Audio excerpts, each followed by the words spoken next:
Hello मित्रांनो, आपण आज मराठी या विषयासाठी आपल्याला उपयोजित लेखनामध्ये जे पत्रलेखन आहे त्यातील एक मागणी पत्र बघणार आहोत. मागणी पत्र हे कशा पद्धतीनं येतं आणि ते जेव्हा येतं तेव्हा ते कुठल्या ढाच्यामध्ये आपल्याला लिहावं लागतं ह्याचा आज आपण इथे चर्चा करणार आहोत. तर पत्र आपल्याला असं आलेलं आहे, विषय असा आलेला आहे की आपल्या विद्यालयातील विद्यार्थी वास्तू भांडारासाठी पुस्तकांची मागणी करणारे पत्र लिहा. मग जेव्हा इथं सरळ सरळ आपल्याला आपण जेव्हा पत्राचा विषय वाचतो तेव्हा लक्षात काय घ्यायचं आधी की इथं पहिल्या ओळीमध्येच त्यांनी दिलेलं आहे की मागणी करणारे पत्र लिहा. म्हणजेच हे कुठल्या प्रकारचं पत्र आहे, तर हे औपचारिक पत्र आहे. एखाद्या कार्यालयाला, एखाद्या व्यावसायिक स्वरूपाचं पत्र लिहिताना किंवा एखादी ही आता अशी मागणी करायची पुस्तकांची असं जेव्हा पत्र असतं तेव्हा ते औपचारिक या सदरामध्ये म्हणजे फॉर्मल लेटर या विभागामध्ये मोडतं. मग हे पत्र लिहित असताना कशा स्वरूपाचं लिहायचं ह्याचे व्हिडिओज आपण मागे पण टाकलेले आहेत आणि इथे सुद्धा आपण ते जेव्हा पत्र लिहू तेव्हा मी वेळोवेळी ते तुम्हाला इथे हायलाईट करून सांगणार आहे ते मुद्दे महत्त्वाचे. आता पुस्तकं पाठवण्याबाबतचं मागणीपत्र आहे. बाकी त्यांनी काहीही दिलेलं नाही. कुणाला लिहायचंय त्याचा पत्ता दिलेला नाही. कुणी लिहावं ते सांगितलेलं नाही. तुम्हाला कुठलंही शहर, दिनांक, कुठल्या प्रकारची पुस्तकं हवी आहेत हे सुद्धा त्यांनी दिलेलं नाही. मग आपण लिहिताना सुरुवात कशी करायची, तर आपण एकच ओळ लक्षात घ्यायची की आपल्या विद्यालयातील विद्यार्थी वास्तू भांडार ही त्यांनी तिथं आपल्याला टाकलेले वस्तू भांडार हे आपल्याला त्यांनी तिथं टाकलेले. मग आपण पत्र लिहिताना हे लक्षात घ्यायचं की आपण विद्यार्थी प्रतिनिधी आहोत आणि आपण समोरच्याला हे पत्र लिहित आहोत. मग समोरचा कोण असणार आहे, ज्याच्याकडे पुस्तकं आहेत. मग पुस्तकं म्हणजे एखादं ग्रंथ भांडार, एखादं प्रकाशन, एखादं पुस्तकालय असं असू शकतं. त्यांना आपण हे पत्र लिहायचं आहे, एवढा मुद्दा डोक्यात सुरुवातीला क्लिअर करायचा. मग आता आपण औपचारिक पत्र लिहायला लागणार. त्यावेळेला सगळ्यात आधी डाव्या हाताला आपण काय लिहिणार आहोत, तर आपल्याला तारीख लिहायची आहे. ही तारीख अगदी कुठलीही झालेली मागची कुठलीही तारीख चालू शकते. साधारणपणे शाळा उघडण्याच्या ज्या तारखा असतात जून महिन्यातला दुसरा आठवडा ती तारीख टाकली तर ते जास्त योग्य होईल, कारण आपण शैक्षणिकदृष्ट्या ती पुस्तकं मागवत आहोत. मग आपण बघा इथं तारीख काय टाकली, 24 जून 2023. हे तारीख लिहिल्यानंतर एक ओळ सोडून द्यायची आणि त्याच्याच खाली आपल्याला माहिती आहे हे औपचारिक पत्र आहे म्हणजे आपल्याला इथं प्रॉपर ॲड्रेस द्यावा लागणार आहे. मग कसं लिहायचं ते, प्रति तला पहिलीच वेलांटी काढायची. बरीच मुलं चुकून तला दीर्घ वेलांटी काढतात आणि त्याचा अर्थ वेगळा होतो. प्रति आणि कॉमा करायला विसरायचं नाही. त्यानंतर आपल्याला एखाद्या ग्रंथ भांडाराचं नाव लिहायचं आणि त्याची व्यवस्था पाहणारा म्हणजे कोण, व्यवस्थापक. मग आपण पत्र कुणाच्या नावाने ॲड्रेस करणार, माननीय व्यवस्थापक, कॉमा, सरस्वती ग्रंथ भांडार, कॉमा आणि अमरावती. हा आपण आपल्या मनाने दिलेला पत्ता आणि ते नाव आहे. हे झालं त्याचं पद आणि पत्ता. मग आता ह्यानंतर पुन्हा एक ओळ सोडून द्यायची आहे. ते सोडल्यानंतर खाली काय येणार, आपल्याला हे औपचारिक पत्र आपण लिहितोय.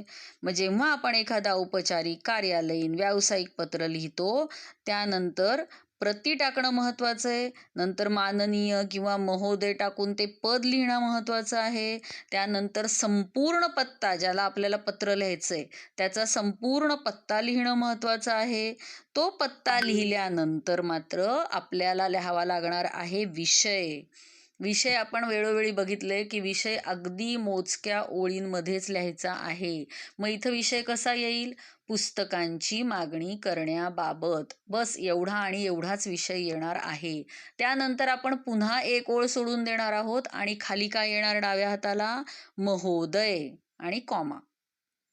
हा झाला आपला ढाचा औपचारिक पत्र लिहितानाचा. आलं लक्षात. हे झाल्यावर एक ओळ सोडून पुन्हा आपण आपलं पत्र लिहायला, आता आपलं प्रॉपर जे पत्र आहे ते आपल्याला लिहायचे. आपल्याला त्यांच्याकडं काय मागणी करायची हे लिहायचं आहे आणि यासाठी आपण पत्र सुरू करतोय. आता बघा कसं लिहिलं आहे.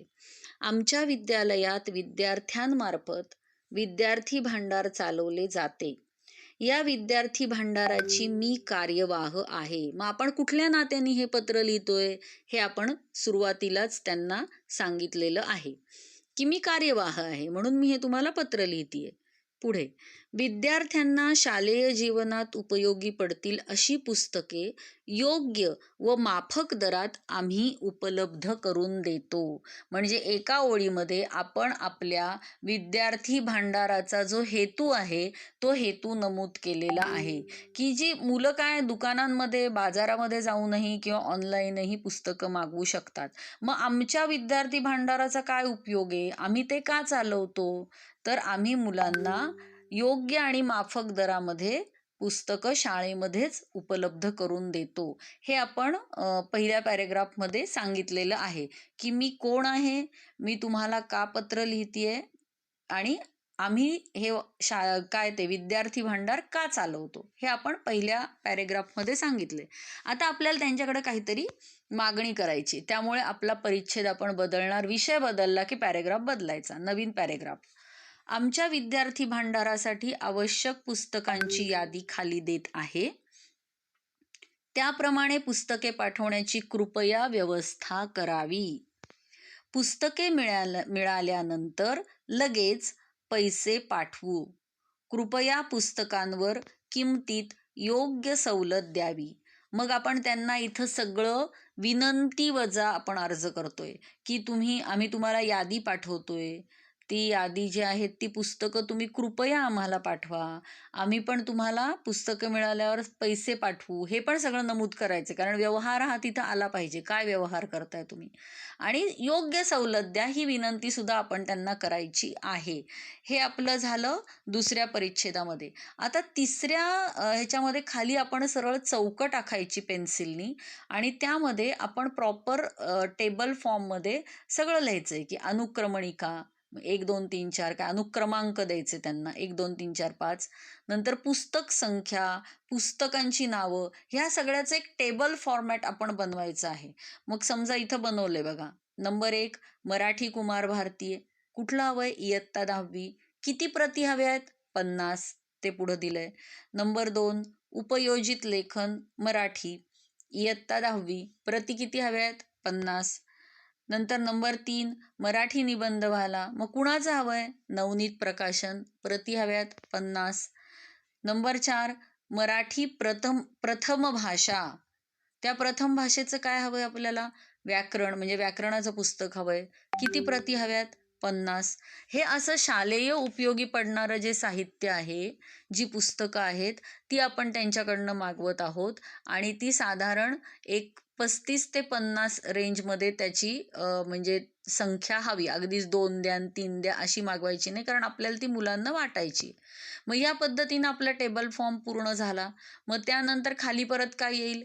मी हे पत्र माननीय मुख्याध्यापकांच्या संमतीने लिहित आहे. म्हणजे उठसूट मी कोणीतरी उठून तुम्हाला पत्र लिहिलं असं नाही, तर ते पण तिथं नमूद करायचंय की मुख्याध्यापकांची परमिशन मी घेतलेली आहे.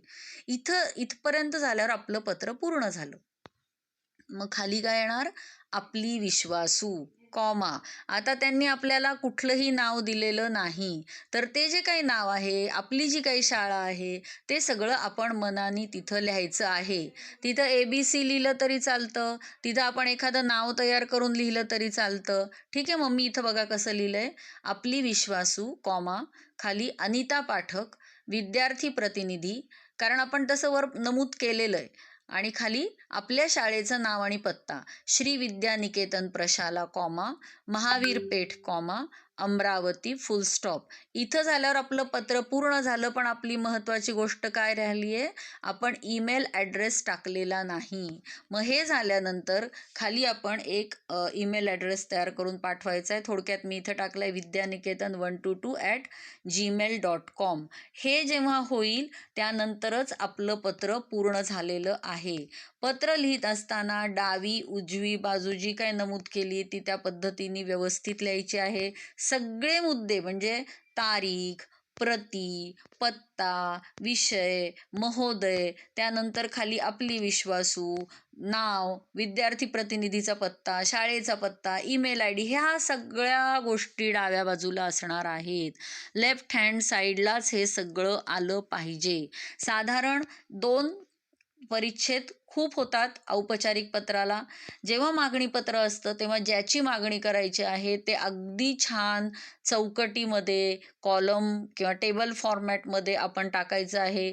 तिथं कुठलंही किचमीड करायची नाही, खाडाखोड करायची नाही. ते समोरच्याला नीट वाचता आलं, वाचता येईल अशा पद्धतीने आपण ते टाकायचं आहे.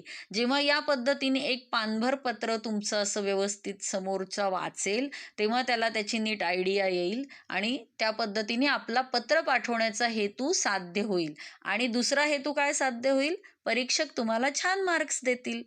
हो की नाही? मग या पद्धतीने पत्र लिहिण्याची प्रॅक्टिस करा. बाय.